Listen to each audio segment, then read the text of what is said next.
Good morning, everybody. Rad here. I know it's not the F-150.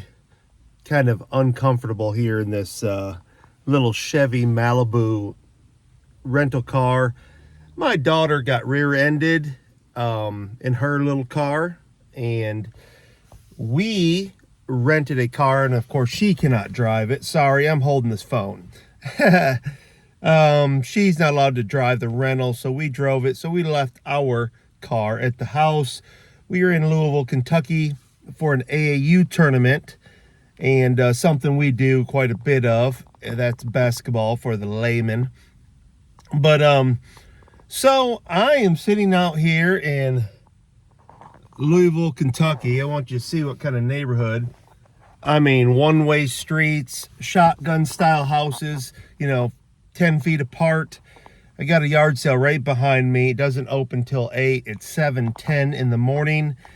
There were a lot of community sales, but I am like in almost downtown Louisville, Kentucky.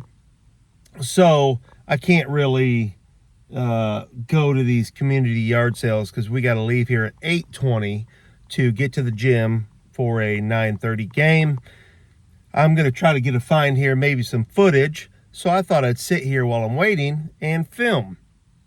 I don't have any of the proper equipment with me. I don't even have the F-150. My arm is going to move quite a bit here because, it's not easy to hold still. But anyways, I thought, what a good time to make a little content. If I can keep from keeping y'all dizzy, I'm just a newbie. So bear with me here. But I want to hop on. Been meaning to make a video, but I've been a little bit busy here. Shout out to John from the Michigan Reseller. I was able to get on his live on First Class Treasures late at night last night. Got some great finds. There were folks in there still buying to the wee hours of the morning or the evening. It was 1:15 or so. But shout out to you, John. Love you, buddy. Good stuff. Anyway, today I hope to go to the bins here in Louisville. I hope to be able to hit a yard sale, but we have games stretched out sporadically all day. So I'm not sure how much I'm going to get done here sourcing, but you got to source if you're in this game. To my fellow newbie resellers, there are some things I've learned so far in my, it's been officially, it was a month or so ago. But it's somewhere in that ballpark over. Of course, like I've said before, I have been selling and reselling stuff kind of my whole life. Certainly been in the business of selling for a long time, but this official reselling title has been a year. And if one thing I've learned is that is very important in this world to be an official reseller. I've noticed it's a badge of honor, and I respect that. As a carpenter, it's a badge of honor to be a carpenter. So whatever your trade is, whatever you do for a living, whatever you do to put cash in your pocket or feed your family, you be proud of that, whatever it is. But I've learned a few things so far, so I thought I'd share a couple of them. Some really, really good, most good, some a little bit, if nothing else, a little annoying to me. Number one being, the one thing I've found in this resale world is there's a little bit of pettiness. There's a little bit of this, I'm a better picker, you're a better picker, and that's really weird to me. Because, in my opinion, there's not a ton of skill that goes into it. Now, I'm not saying there's not some knowledge, because there's certainly knowledge. There's people that blow my mind. I get on these live shows, and there are people that just, I get help every time. I learn something every single time. People have been around the block. I've noticed just in my short time, with you using Google Image or eBay, using the camera to comp things. You'll learn things you can't help but to learn. But this idea, everybody wants to be that guy. And it's funny to me because I understand ego. Trust me, we all have a little bit of pride and ego. But it's kind of funny to me because I'm like, some people may have never had the chance to be the man. Well, let me tell you something. I've never been the world's most important person, but I have had the chance to be a boss, in charge of projects, in charge of people, and it's not all it's cracked up to be. Once you get some sort of power and control over things, you'll find out that that comes with a lot of responsibility, a lot of problems. You'll find yourself having to be a fireman and put out fires more often than you like. So being the man or being important shouldn't really be your focus. Now, and again, I apologize for the camera, but I'm going to do my best with my not so steady arm. But you'll find out in anything, once you get a little bit of that power, it can go to your head. It can, and once that happens, you will have to operate accordingly.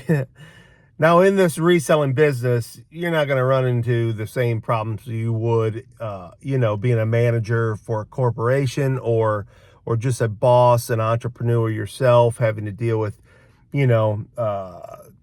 sales quotas or time management, getting projects done, or dealing with people not showing up or stuff like that. But in the reselling life, what you'll find out is, if you're doing the social media thing, at least, almost anyone that's desiring to do it will run into the same things. You're trying to get your name out there. It's simple marketing, in my opinion.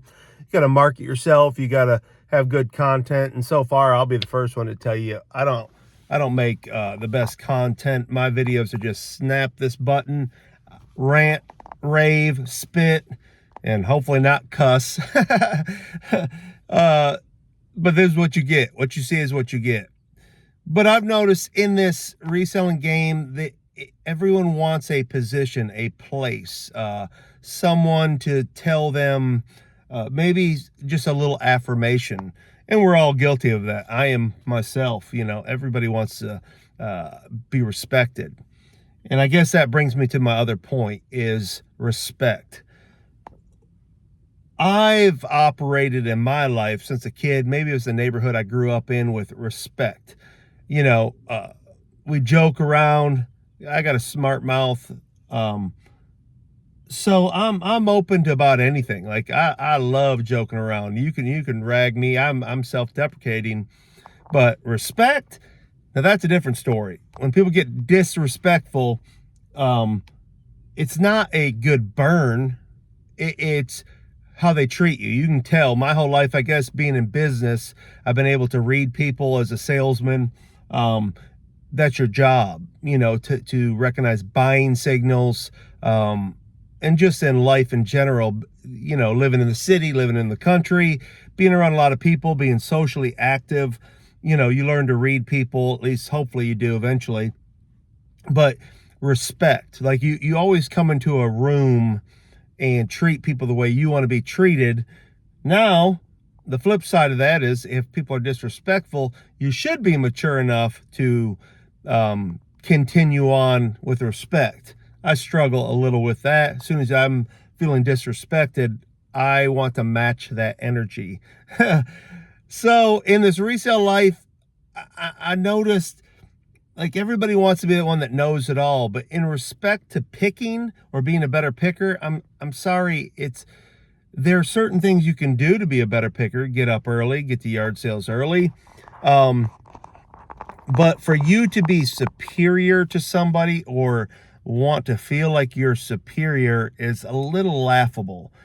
In my observations, I got a good buddy that text me with good finds, and it's incredible. Certainly finds way better stuff than I do. I got no problems with that.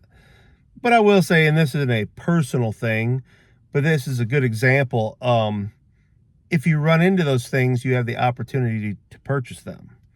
Now, and I guess that what I'm saying is stuff like collectible stuff. For example, if you found maybe some vintage GI Joes, early 80s, if you get to see them, that didn't take skill. You were at the right place at the right time. You got to pull out your coin purse or your cash in your pocket and purchase it.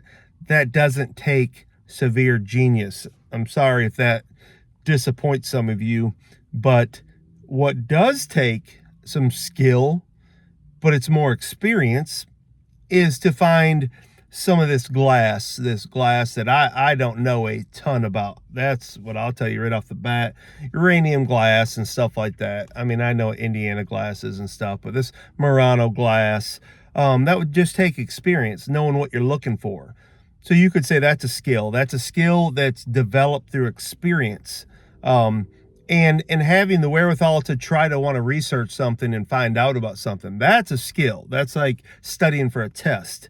You want more knowledge. Trying to gain more knowledge is a skill. But to say this person's a better picker, that one's a better picker, I'll be honest, that's a little bit laughable to me. It's a little bit elementary, I guess. It screams a little bit of a need for affirmation or to feel important, where we're really just out here treasure hunting. So you could be a skilled treasure hunter if you were looking for an X on the map, to start digging into the ground to find some treasure. That would certainly take some skill. But we have a phone, and we have these little pink signs that are stapled to telephone poles or stuck in yards that say, yard sale here, in neon yellow. If every treasure had a neon yellow sign on it, it wouldn't be too hard to find big old tubs of gold coins and pirate booty, if you will. So the skill to find a yard sale, let's not get it twisted. We're just getting up early, going around and trying to snatch up stuff before the next super reseller or just normal customer buys it. So let's just keep it in perspective here. Now, then again, that's not to say there's no skill involved at all. You got to be wise. I think it's more of a discipline not to just buy stuff just to buy it because you were the first one there and stuff like that. That's more of a skill to me, the discipline to, save your money, things like that will keep you successful, able to feed your family and stuff like that. So enough on that.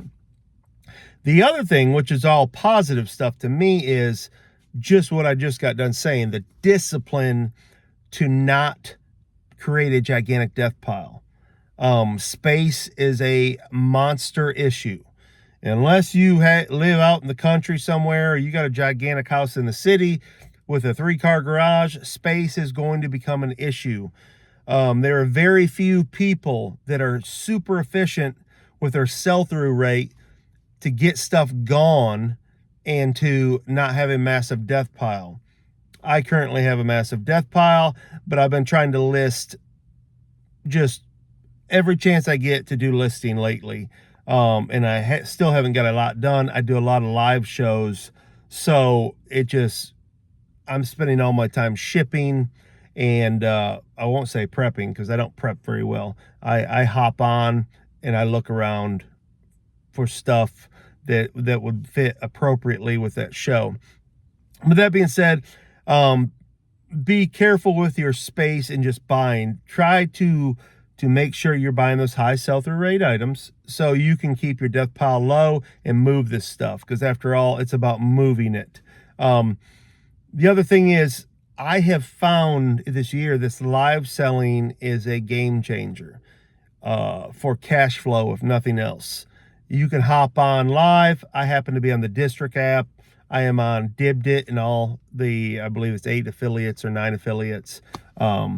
and probably growing in first class treasures. I hope to get on the dollar auction and get on there a little bit more, because I have a lot of stuff that should start at $1, and doesn't mean it'll sell for $1 all the time. You can get as much as it's worth out of it, but it just helps to start low.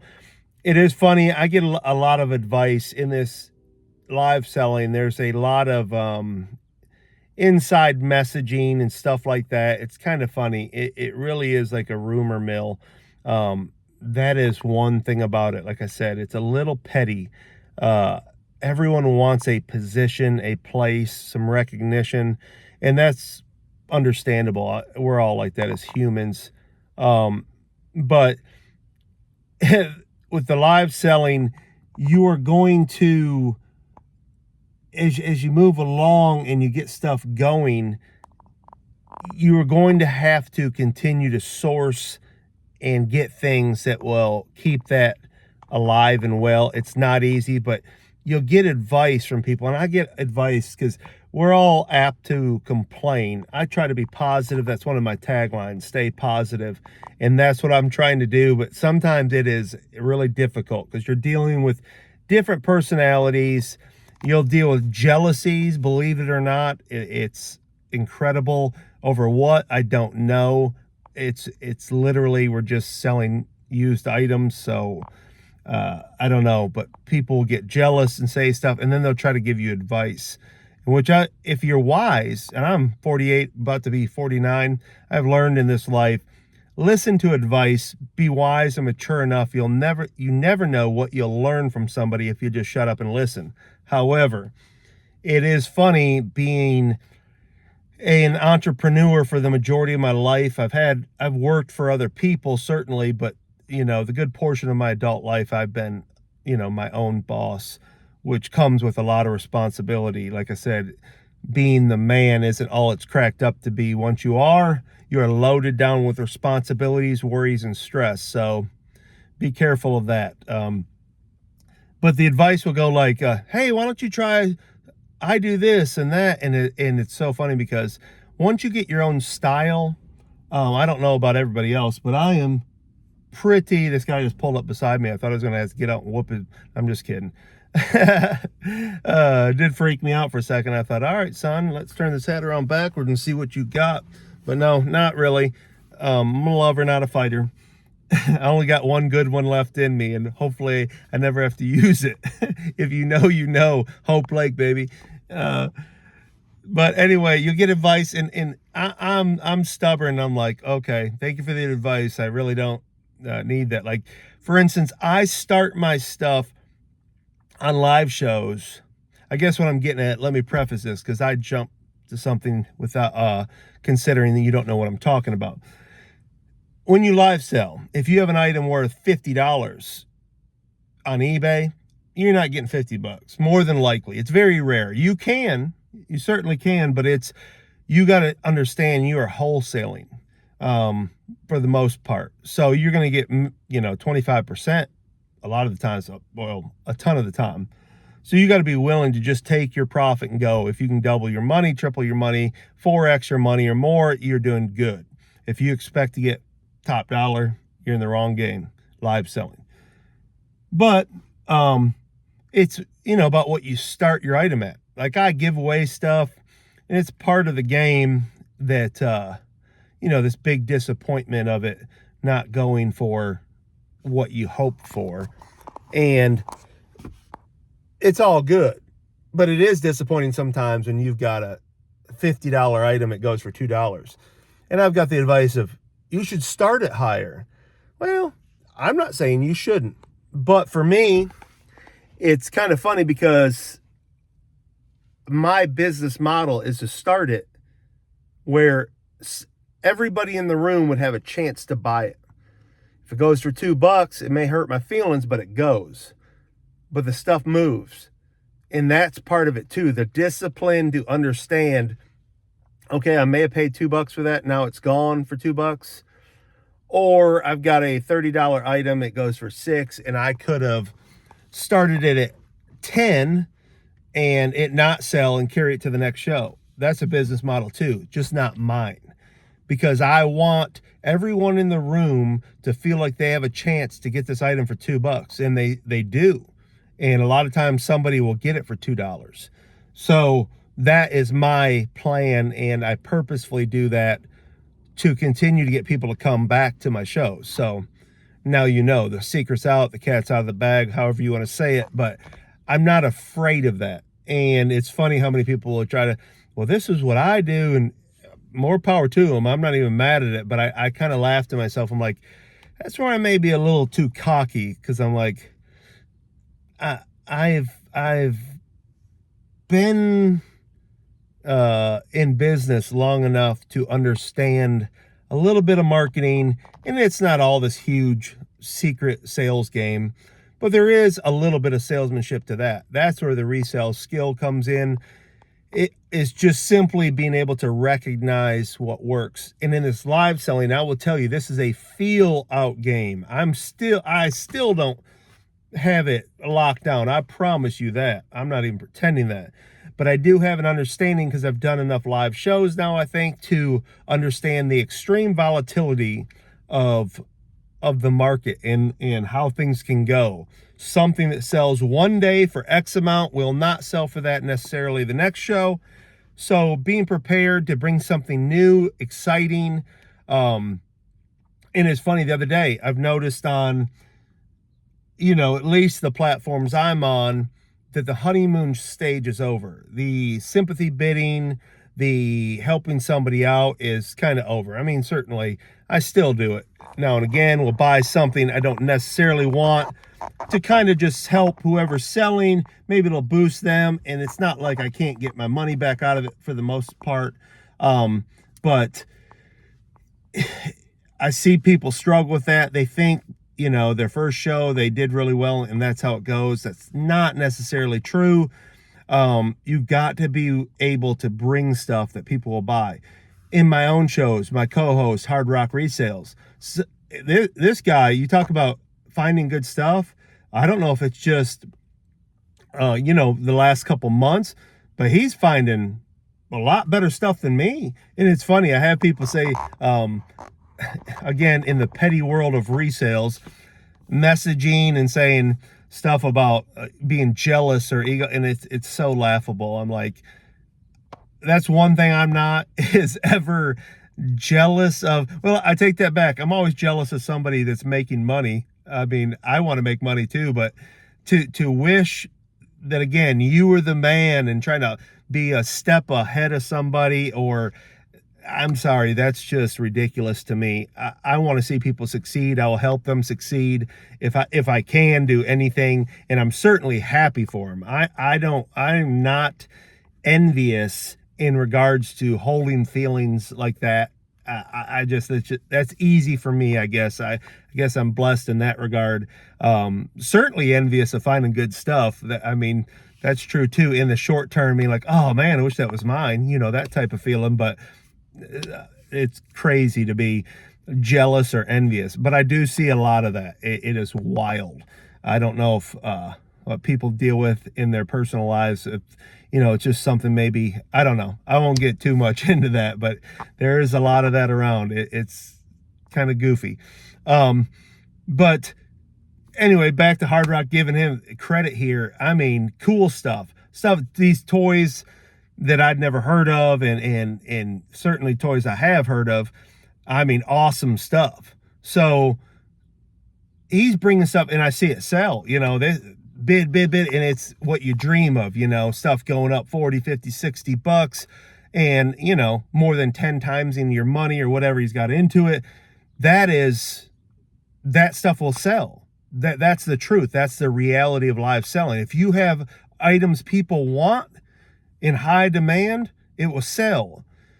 But even high demand items, if you continue to bring them, you'll saturate your own little market. Because some of these shows, you have 25 people in, 20 people, they see the same stuff, they already have it, so that the thrill of having the latest and the coolest and most obscure items, it goes away. So you're stuck with, trying to encourage people to buy, just like a retail store, making it desirable for them to want to purchase it and to compete to purchase it, because that's the thing.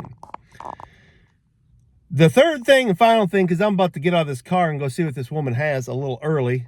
Kevin, I'm going to be you. I'm going to go up early, way early, like 20, 30 minutes, and I'm going to put on my best smile and just say, I'm going to use y'all, because we are in Kentucky. I'm a Tennessee guy, you know, and be a sweetheart, hopefully get up here. But the other thing is thinking you have to have this massive following. Now, certainly, it's simple math, simple business, economics, if you will, that the more people, the more opportunity you have to sell, more buyers. But I did run into this last week. Someone mentioned to me, and this isn't a shot, but it was interesting to me because I guess I have a little experience now, that you need all these people. The truth is, if you're somewhere, if you've ever been to an auction, there could be 300 people there, and you got 2 people raising their hand or the little, number, the little fan, and what you need is buyers. My motto is just give me 3 buyers. Give me 3 people that will compete, because it's good if you got 2 people, they'll fight back and forth. But if you got a third one and any more than that, you're good. Yeah, that's been my experience. So I've done a lot better in shows with, 17, 18 people than sometimes 47, because it was the right people in the room and the right items. It's more important you have the right items than it is you have all these buyers. Now, it is funny, some of the social media, the successful social media resellers, probably it's a little easier to sell because they got more of a following. That's a simple, like I said, economics thing. But it doesn't mean it's always this incredible fire sale that, again, it certainly helps to have those people, but you got to have good items. You don't have good items, you're just not going to sell as much. So don't get caught up and you need this huge audience. Now, certainly, again, you want a huge audience. I'm not saying that. I'm not stupid. But give me 3 buyers, baby. Give me 3 buyers and let me work on getting the stuff that'll sell. That is the key. So that's what I'm going to do. I'm going to get out of this little bitty Chevy Malibu, which, sorry, Chevy, I'm not a big fan. This hunk of junk with 18,000 miles on it. It's like a tin can. All cars nowadays. Really disappointing Chevy, from a former Chevy guy who's now, I drive a Ford, but I'm a Toyota man. Give me something that runs, folks. Come on, quit making this garbage. That's another rant for another video. But I'm going to get out of this rental car.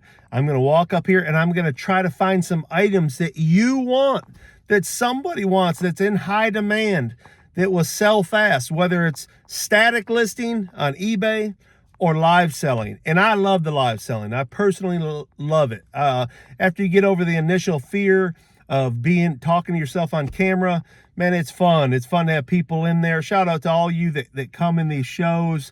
Logix, Mama Bear, Jot, Michigan Reseller, Texas Flipper, PB, by the way, I hope your first show goes great tonight.